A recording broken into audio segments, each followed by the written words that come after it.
जय श्री राम भक्तों।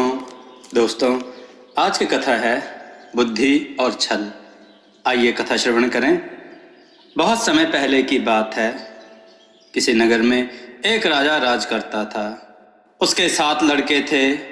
तो राजा ने क्या किया दोस्तों, अपने इन राजकुमारों की अच्छी तरह परवरिश की, उनको अच्छी शिक्षा देता है और जब वे शादी के योग्य हो जाते हैं तो पड़ोस के राजाओं की सुयोग्य कन्याओं से उनकी शादी करवाता है। इस पर सब खुशी खुशी चल रहा था। राजा और उसके राजकुमार सुख शांति से जीवन बिता रहे थे। तो एक दिन क्या होता है, राजा के 7वें राजकुमार के ससुर अपनी बेटी को मायके लेने आते हैं और इस राजा से कहते हैं कि वे अपनी बेटी को 4 दिन के लिए मायके लेकर जाना चाहते हैं। राजा बोलता है, ठीक है, लेकर जाओ अपनी बेटी को। तो वह राजा अपनी बेटी को यानी 7वें राजकुमार की पत्नी को मायके लेकर जाता है। दोस्तों, जब वह लेकर गया तो आगे क्या होता है, 4 दिन के 8 दिन होते हैं, 8 के 15 और 15 के महीना हो जाता है। कन्या के पिता उसे वापस ससुराल नहीं पहुंचाते। तो यह राजा अपने 7वें राजकुमार से कहता है, बेटा, तुम्हारा ससुर तो तुम्हारी पत्नी को घर नहीं पहुंचा रहा है, इसलिए अब तुम ही ससुराल जाकर पत्नी को लेकर आ जाना। तो 7वां राजकुमार यह करता है कि अपने पिता की आज्ञा अनुसार दूसरे दिन अपनी सब दिनचर्या खत्म करके दोपहर ढलने के बाद घोड़े पर सवार होकर ससुराल जाने के लिए निकलता है। अंधेरा छाने के बाद वह ससुराल पहुंचता है। पहुंचा तो राजकुमार सीधा अपना घोड़ा लेकर ससुर की गौशाला में जाता है और वहां भैंस की खूंटी के नजदीक एक खूंटी में उसे बांधता है। इतना करके वह ससुराल में प्रवेश करता है। सास ससुर को उसे देखकर बहुत ही खुशी होती है। सास उसे पांव धोने के लिए गर्म पानी देती है, पांव पोंछने के लिए गमछा देती है, बैठने के लिए चटाई डालती है, उसको जलपान देती है, उसके बड़ी आवभगत करती है। कुछ ही पल में उसके सब साले वहां इकट्ठा हो जाते हैं। जीजाजी जीजाजी कहकर उसे मानो सर पर उठाते हैं, उसकी खुशहाली पूछते हैं।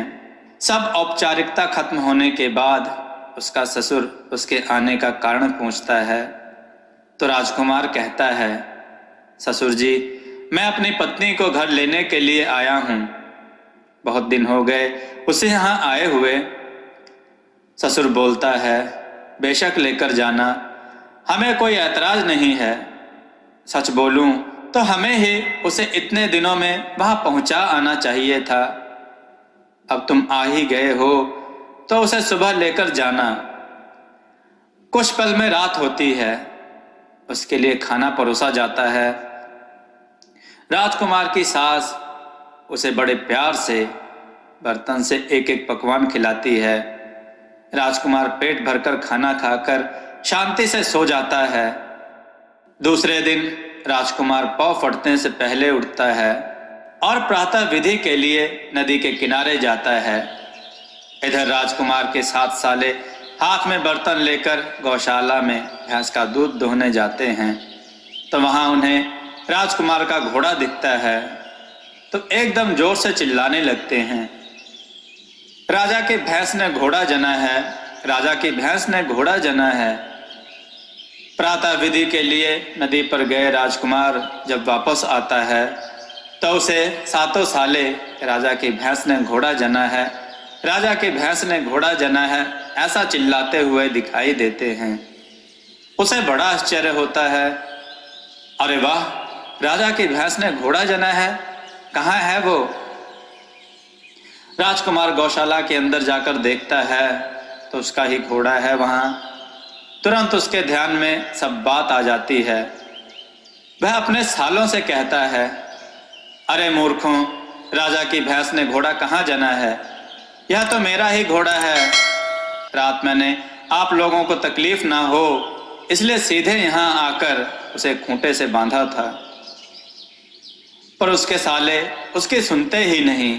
वे लगातार चिल्लाते जा रहे थे, राजा की भैंस ने घोड़ा जना है, राजा की भैंस ने घोड़ा जना है। राजकुमार सालों को समझाने का बहुत प्रयत्न करता है, लेकिन वे एक भी सुनने को तैयार नहीं थे। वे एक ही बात बोल रहे थे कि राजा की भैंस ने घोड़ा जना है। राजकुमार को एकदम सदमा पहुंचता है। वह ससुराल पत्नी को लेने आया था, यह बात भी भूल जाता है और सर पर हाथ लेकर मैं लुट गया ऐसा कहते रोते रोते अपने घर की राह चलने लगता है। कुछ अंतर की राह वह काटता है तो बीच रास्ते पर क्या होता है, एक सियार वहां बैठा है। वह राजकुमार को रोता देखकर पूछता है, अरे राजकुमार, आपको क्या हुआ है? रोते क्यों हो? किसको क्या हुआ है? राजकुमार कहता है, क्या बताऊं तुम्हें सियार दादा, कल मैं गया था ससुराल। अंधेरा छाने के बाद वहां पहुंचा तो मैंने क्या किया, सीधा गौशाला में गया और भैंस के खूंटे के नजदीक घोड़े को बांधा। अब सुबह उठकर घोड़े को लेने गया तो साले कहते हैं राजा की भैंस ने घोड़ा जना है। ऐसा है क्या? मैं देखता हूं, मैं तुम्हारा घोड़ा तुम्हें वापस दिलवाऊंगा। आओ मेरे साथ, कोई डरने की बात नहीं है। तुम सिर्फ इतना करो कि राजा के पास जाकर उसे कहो कि तुम्हें न्याय चाहिए। सियार ने जो कहा, राजकुमार ठीक वैसा ही राजा से जाकर कहता है। जमाई की मांग पर राजकुमार का ससुर न्याय सभा यानी पंचायत बुलाने के लिए तैयार हो जाता है। वह सारी प्रजा को न्याय सभा के लिए हाजिर होने का न्योता देता है। प्रजा भी तुरंत न्याय सभा के लिए हाजिर हो जाती है। तो न्याय सभा बुलाई गई थी एक खुले मैदान में। मैदान में न्याय सभा में बैठा था राजा, प्रधान, राजा के सब सरदार, सिपाही और गांव के सभी लोग, उनमें सियार भी था। तो पूछताछ शुरू हो जाती है। राजा अपने पुत्रों से पूछता है, तुम्हारी वकालत कौन करेगा? पुत्र कहते हैं, वह देखिए हमारा वकील। वे पास ही बैठे अपने वकील को राजा को दिखाते हैं। अब राजा जमाई से यानी राजकुमार से पूछता है, तुम्हारा वकील कौन है? राजकुमार कहता है, मेरी वकालत सियार दादा करेंगे। ऐसा कहकर राजकुमार मैदान के कोने में बैठे सियार की ओर उंगली से निर्देश करता है। अब होता क्या है कि राजा जब सियार को देखता है तो सियार वहां बैठे बैठे झपकियां लेता उसे दिखता है। राजा उससे पूछता है, क्यों रे सियार दादा, भरे दिन में झपकियां क्यों ले रहे हो? रात सोए नहीं क्या? उस पर सियार जवाब देता है, क्या बताऊं महाराज, रात समंदर में आग लगी थी, मैं गया था बुझाने, तो रात नींद नहीं ले सका, इसलिए अभी झपकियां आ रही हैं। सियार की बात सुनकर वहां हाजिर सब लोग जोर जोर से हंसने लगते हैं।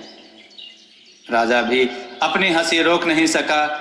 हंसते हंसते ही वह कहता है, क्या कह रहे हो सियार दादा, समंदर को भी कभी आग लगती है क्या कि तुम उसे बुझाने गए? उस पर सियार बड़े गंभीर आवाज में बोलता है, यदि राजा की भैंस घोड़ा जन सकती है तो समंदर में आग क्यों नहीं लग सकती? सियार के बात सुनकर राजा का मुंह एकदम उतर जाता है। सालों के मुंह पर भी मानो तमाचा पड़ जाता है। वे चुपचाप घोड़ा लाकर बहनोई के पास खड़ा कर देते हैं। राजकुमार अब देर नहीं लगाता, घोड़े पर अपनी पत्नी को बैठाता है, स्वयं उस पर सवार होता है और तुरंत वहां से अपने राज्य के लिए निकलता है। लेकिन जाने से पहले वह सियार दादा को धन्यवाद बोलना भूलता नहीं। दोस्तों, आपको यह कथा कैसी लगी अपने विचार और सुझाव कमेंट में जरूर दें। हमारी कथाओं को लाइक करें, हमारे चैनल को सब्सक्राइब करना न भूलें, हमारी कथाओं को शेयर जरूर करें जिससे लोगों को अच्छा ज्ञान प्राप्त हो। जय श्री राम भक्तों।